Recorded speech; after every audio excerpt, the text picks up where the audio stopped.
अस्सलाम वालेकुम, welcome back to my new vlog. उम्मीद करती हूँ आप लोग सब खैरियत से होंगे और अल्लाह का शुक्र है जी मैं भी खैरियत से हूँ।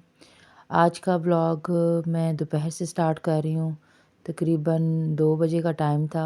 मैं बेटे की वैन थोड़ी सी लेट हो गई थी तो बस मैं उसका वेट कर रही थी और एज़ यूजुअल आज भी घर में लाइट नहीं थी। तो बस मुझे थोड़ी सी टेंशन हो रही थी तो मैं बाहर चली गई देखने के लिए कि वैन नहीं आई अभी तक।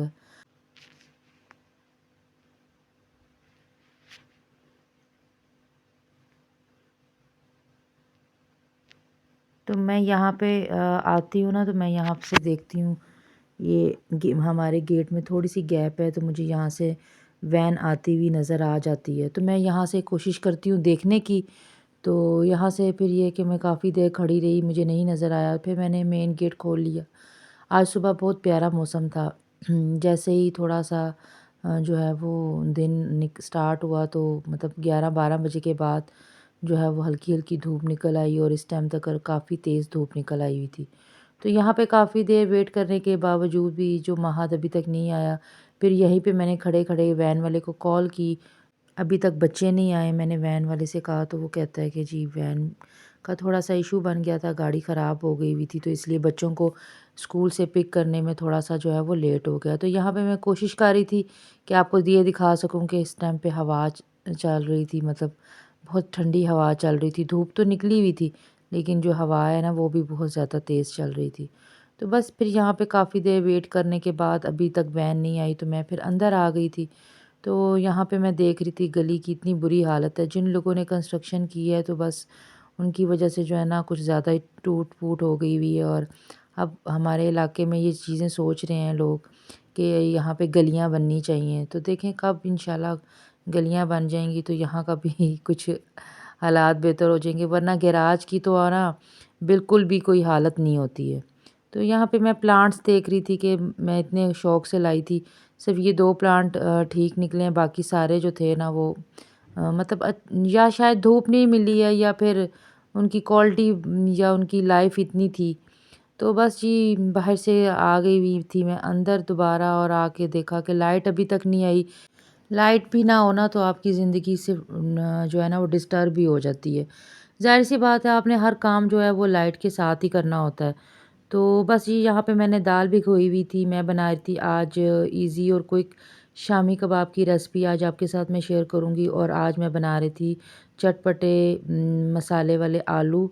बहुत जल्दी बन जाते हैं अगर आपको कुछ भी समझ में ना आए ना कि आज आप क्या बनाएँ और भूख भी लगी हुई हो, तो यकीन करें 5 से 10 मिनट के अंदर-अंदर जो है ना ये बिल्कुल रेडी हो जाते हैं और आप मज़े से जो है वो खाना खा सकते हैं। ये आप किसी टाइम पे भी बना सकते हैं, सुबह नाश्ते में भी बना सकते हैं, दोपहर में भी। ये ऐसी रेसिपी आप किसी टाइम, एनी टाइम, बस आपके पास सिर्फ़ आलू हों और किसी चीज़ की भी जो है ना इसमें ज़रूरत नहीं होती। तो बस जी यहाँ पे मैं टाइम देख रही थी, लाइट भी आ गई और फिर मैंने जल्दी-जल्दी कपड़े प्रेस किए महाद के और इतनी देर में महाद आ गया था, तो फिर मैं किचन में आ गई जितनी देर पे वो फ्रेश हो रहा था और उसने नमाज़ पढ़नी थी तब तक मैंने जो था वो खाना रेडी कर लेना था। क्योंकि मैंने आपको बताया ना ये बहुत जल्दी बन जाते हैं, तो मेरी कोशिश थी कि चलें लाइट आ जाए तो मैं आपके साथ शूट कर लूँ, नहीं तो अदरवाइज़ अगर लाइट ना आती तो फिर ये था कि आज ज़ाहिर-सी बात है फिर मैं आपके साथ रेसिपी तो शेयर नहीं कर सकती थी। तो बस जी यहाँ पे मैंने क्या किया था कि ऑयल ले लिया। ऑयल थोड़ा-सा इस टाइम पे आपने थोड़ा-सा ज़्यादा लेना है क्योंकि इसको आलू को फ्राई होना है, तो थोड़ा-सा ना ऑयल आप आम क्वांटिटी या आप थोड़ा-सा उससे ज़्यादा ले लीजिएगा। उसमें मैंने ज़ीरा डाला, आलू जो थे वो मैंने इस तरह जो थे वो आप कहेंगे इतने बड़े-बड़े आलू जो थे वो इन्होंने कट करके डाल दिए। तो उसकी वजह ये है कि ये आलू जब फ्राई होते हैं ना तो मिक्स करते-करते तब भी थोड़े से टूट जाते हैं। आप आगे ज़रूर देखिएगा कि ये थोड़े बहुत ना छोटे हो जाते हैं और अगर ज़्यादा मैं छोटे काटती तो फिर वो ज़ाहिर है वो बिल्कुल ही ज़्यादा टूट जाते। तो बस फिर मैंने थोड़ा-सा ज़ीरा डाल के तो ना इसको ढक के रख दिया था हल्की आँच पे कि वो लो फ्लेम पे बीच-बीच में मैंने चम्मच चलाती गई। तो महद ने मुझे आके कहा मामा मुझे जो है वो पराठा बना के दें इस आलू के साथ। ये महद को ना ये वाली रेसिपी बहुत पसंद है। वो मुझे अक्सर कहा करता है मामा मुझे ये अगर कुछ भी ना उसको दिल कर रहा हो ना या उसकी मर्ज़ी की कोई चीज़ ना बनी हो तो वो मुझे कहेगा मामा मुझे ये जो है ना वो आप जो आलू फ्राई बना कर देती हैं ना वो मुझे जल्दी से वो बना दें। तो ये कि फिर मुझे आज कुछ समझ में नहीं आ रहा था, मतलब सालन वगैरह नहीं पड़ा हुआ था तो मैंने कहा चलें कुछ ऐसा खाने से बेहतर है कि मैं कोई पकोड़े बनाती या फिर मैं कुछ ऐसा उसको बना के देती बर्गर वगैरह, क्योंकि अक्सर फिर वो यही ज़िद करता है, अगर उसकी मर्ज़ी की कोई चीज़ ना हो तो इस तरह की कोई जंक फूड वगैरह मुझसे कहेगा कि मामा ये बना दें।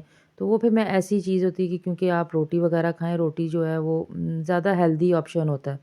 तो बस फिर मैंने उसकी मर्ज़ी का सालन वगैरह बना लिया और साथ में उसको पराठा बना दिया, क्योंकि आजकल सर्दियाँ हैं तो फिर मैं अगर दिन में अव्वल तो वो इतने शौक से खाता नहीं है डेली बेसिस पे पराठा, और अगर किसी दिन कह देता है तो फिर मैं मना नहीं करती, क्योंकि अभी तो माशाल्लाह से उसकी एज है, खाए पिए भागे दौड़े। तो ये तो हम जैसे लोगों को जो है ना अपने कोलेस्ट्रॉल को देखते हुए, अपने फ़ैट को देखते हुए थोड़ा-सा हाथ को कंट्रोल करना पड़ता है। तो बस जी यहाँ पे मैं मज़े का पराठा बना रही थी, अपने लिए मैंने सादा रोटी बनाई थी और बिल्कुल छोटी-सी मैंने जो है ना वो रोटी बनाई थी। ये साथ-साथ में मैं जो है ना आलूओं को टर्न कर रही थी, वरना ये अगर आप छोड़ देंगे तो दूसरी एक साइड से बिल्कुल ब्राउन हो जाएँगे। आपने इतना इसको फ्राई करना है कि आलू गल जाएँ और हल्का-हल्का उनके ऊपर कलर आ जाए। यकीन करें रमज़ान में ना ये हमारे सहरी में मोस्ट फ़ेवरेट है। हम लोग ये लाज़मी जो है ना वो बना के, मतलब अक्सर सालन वग़ैरह नहीं होता है, तो फिर ये होता है कि जल्दी-जल्दी में ना ये चीज़ बहुत अच्छी लगती है। क्योंकि रमज़ान में भी इंशाल्लाह मैं आपके साथ अपनी रूटीन शेयर करूँगी। लेकिन मैं बता रही थी आपको कि मेरे हस्बैंड जो है ना वो अंडा वग़ैरह जो है वो रमज़ान में सहरी में नहीं खाते हैं।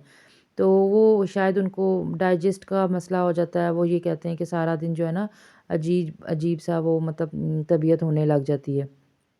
क्योंकि अक्सर हम लोग पता है रमज़ान में सो जाते हैं सहरी करके ना, तो वो फिर आपको खाना तो हज़म नहीं हुआ हुआ था। तो ये देखें, ये मैंने तोड़ के देखे तो आलू यहाँ पे बिल्कुल गल चुके थे। मैंने कोई पानी वग़ैरह कुछ भी नहीं लगाया था। नमक डाल के तो मैंने इसको बिल्कुल आपके सामने लो फ्लेम पे जितनी देर में सिर्फ़ ये अपनी 2 रोटियाँ बनी थी, इतनी देर में आलू जो थे वो गल गए। बस इतना सा ही इसको टाइम लगा। थोड़े से आलू जो है ना पतले-पतले काटेंगे ना तो वो जल्दी जो है वो गल जाएँगे। बस फिर इसके बीच मैंने ना थोड़े से, क्योंकि महत कह रहा था मामा थोड़ा-सा स्पाइसी बना के दीजिएगा, तो फिर मैंने उसमें थोड़ी-सी लाल मिर्च, कुटी हुई लाल मिर्च, हल्दी और थोड़ा-सा जो है ना मैंने इसके बीच सूखा धनिया जो पिसा हुआ होता है ना, वो मैंने डाल दिया था और थोड़ा-सा मैंने इसका जो एक्स्ट्रा ऑयल था ना वो मैंने निकाल दिया था, वरना वो फिर ये होता है वो ज़्यादा ऑयली हो जाता है, वो अच्छा नहीं लगता। यहाँ पे देखें बिल्कुल ऑयल नहीं आपको नज़र आ रहा होगा पैन में। फिर यहाँ पे जो मैंने केचअप डाली थी, ये टोटली ऑप्शनल है, आप चाहें तो यहाँ पे थोड़ा-सा दही भी डाल सकते हैं।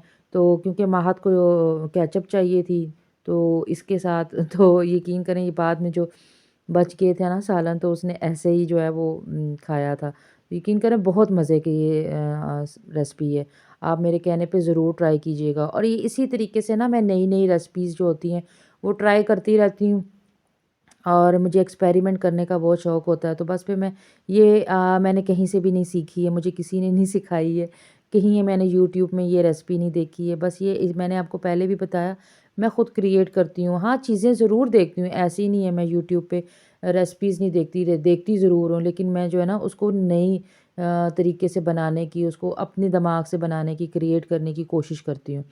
बस जी खाने के बाद मैं फ्री हो गई थी, तो मैंने कहा चलें अभी माह थोड़ा-सा फ्रेश हो रहा है, मतलब थोड़ा-सा रिलैक्स होने का मैं उसको टाइम देती हूँ कि दोबारा से उसको, ज़ाहिर-सी बात है स्कूल में सारा दिन पढ़ के आया तो बच्चा एग्ज़ॉस्ट हो जाता है, थोड़ा-सा उसको फ्री मैं कर देती हूँ कि चलें आप जो हैं वो थोड़ा-सा फ्री हो जाएँ। तो तब तक मैंने कहा चलें मैं शामी कबाब जो है वो मैं उसको मतलब स्टार्ट कर देती हूँ बनाना। तो मैंने लिया था गोश्त मैंने मतलब बीफ लिया था, हाफ़ केजी बोनलेस था मेरे पास पड़ा हुआ, तो मैंने कहा चलें अब इसको भी ख़त्म करते हैं, क्योंकि नया मंथ स्टार्ट हो रहा है तो ग्रॉसरी वगैरह सब आनी है। तो फिर ये है कि पुरानी जितना भी सामान है ना वो सब ख़त्म करते हैं ताकि फिर नया जो है वो आ सके। तो यहाँ पे मैंने बेसिक जो मसाले थे ना सारे वो मैंने डाल दिए।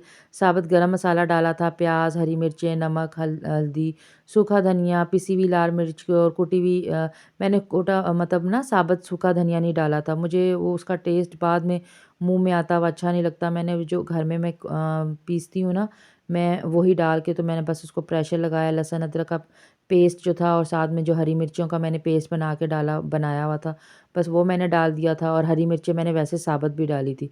उससे बड़े मज़े का जो है ना टेस्ट बन जाता है। तो बस साथ में मैं महत को पढ़ा रही थी, इतनी देर में गोश्त जो था तकरीबन 80% गल गया हुआ था।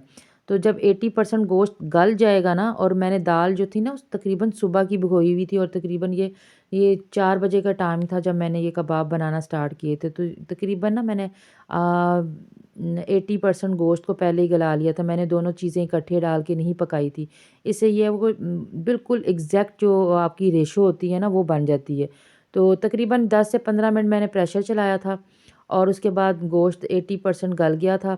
उसके बाद मैंने आज इसमें कोई आलू वग़ैरह कुछ भी नहीं डाले, चने की दाल तकरीबन हाफ़ केजी थी और हाफ़ केजी और मतलब 1 कप के बराबर ना मूँग की दाल धुली हुई पीली दाल होती है ना, वो मैंने डाली थी। कोई ब्रेड नहीं डाला था, कोई मैंने इसमें आलू नहीं डाले थे।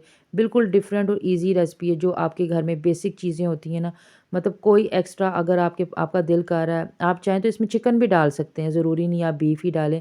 बीफ के मैं इसलिए बनाती हूँ, इसका थोड़ा-सा ना रेशा बन जाता है, मज़े के बनते हैं। तो चिकन के भी मैं बनाती हूँ, ऐसा नहीं है। चिकन को तो वैसे ही आजकल जो है ना वो आग लगी हुई है। पता नहीं हमारे मुल्क में हर चीज़ को ही आग लगी हुई है। तो ख़ैर जी प्याज़ बहुत महँगा है, चिकन बहुत महँगा है और बहुत सी चीज़ें हैं। तो मैं यही अब मतलब प्लान कर रही थी, सोच रही थी कि मैं क्या करूँ? ज़ाहिर-सी बात है मंथली जब ग्रॉसरी करनी होती है ना तो आपने अपने बजट के अंदर रह के ही सारी चीज़ें मैनेज करनी होती हैं। कितनी क्या चीज़ चाहिए कि इतने में पूरा मंथ गुज़र जाए। तो फिर ये होता है कि मैं बस आजकल वही सोच रही हूँ कौन-सी चीज़ ले लूँ और कौन-सी चीज़ को कम कर दूँ। बस जी अच्छी तरह से दाल तकरीबन मैंने तो उसी पानी जितना पानी था उसी पानी के बीच क्योंकि दाल ऑलरेडी काफ़ी देर की भीगी हुई थी। मूँग की दाल मैंने नहीं भिगोई हुई थी, तो अगर वो भी मैं भिगो देती तो जो कबाब है ना वो ज़्यादा सॉफ्ट हो जाते। तो मैंने आज कोई भी जो है ना वो चॉपर वग़ैरह किसी चीज़ का भी मैंने यूज़ नहीं किया और आज मैंने वो जो पुराना एक तरीका हुआ करता था ना जब मैं छोटी हुआ करती थी मेरी अम्मी शामी कबाब बनाती थी ना तो वो बिल्कुल ऐसे ही करती थी। मेरे पास तो ये छोटा-सा ये कह लें कि कूटने वाला है ना मेरी अम्मी के पास वो बड़ा-सा डंडा मतलब उन्होंने डंडा कह रही हूँ, बड़ा-सा कूटने वाला रखा हुआ था वो डंडे की तरह का ही होता था। तो वो उसी बर्तन में ना वो अच्छी तरह मैश कर लेती थी और गरम-गरम को करती थी तो बड़े अच्छे से मज़े के जो कबाब है ना वो रेडी हो जाते थे। आजकल हम लोग मशीनी दौर हो गए हैं, तो बस जी जैसे ही कोई चीज़ बनती है मशीन निकाली और उसमें बना के तो चलें जी जल्दी-जल्दी अपना टाइम बचा लेते हैं। लेकिन इसमें भी मुझे इतना टाइम नहीं लगा, अगर वो मैं निकालती तो आप सोचें उसको निकालती, उसमें बनाती, बना के बर्तन अलग गंदे होते और उसको बर्तन धोने में अलग टाइम लगता, उसको ड्राई मशीन को करके उसको दोबारा उसकी जगह पे रखने में ज़्यादा टाइम लगता। मैंने इसी के बीच में और देखें बिल्कुल भी आपको मैंने पैन दिखाया था ना नीचे ज़रा-सा भी कोई भी चीज़ नहीं लगी थी। तो बिल्कुल एक्यूरेट मैंने आपको जो आज रेसिपी है वो आपके साथ मैंने शेयर की है। तो ये माशाल्लाह से काफ़ी ज़्यादा जो थे मेरे बन गए थे। मैं एक्चुअली ये बना के इसलिए रखती हूँ कि महत को स्कूल के लिए लंच वग़ैरह बना के देना होता है और फिर कभी-कभी उसका कभी दिल करता है या घर में कभी सालन ना बना हो ना, तो माशाल्लाह से मेरे इस दफ़ा मतलब तकरीबन 5-6 माह ही हो गए हैं मेरे मतलब घर में से शामी कबाब जो हैं वो ख़त्म हुए ही नहीं है। तो उसकी वजह यही है ज़ाहिर-सी बात है बच्चों के लंच बॉक्स बनाने होते हैं, कभी बर्गर बनाना होता है, कभी जो है वो घर में अगर आपको कोई सालन अच्छा ना बना हो या आपको भूख लगी हो तो फिर आपको जो है वो बनाने पड़ते हैं। तो ये थी आज की छोटी-सी रेसिपी मैंने आज आपके साथ शेयर की। उम्मीद करती हूँ आपको पसंद आए।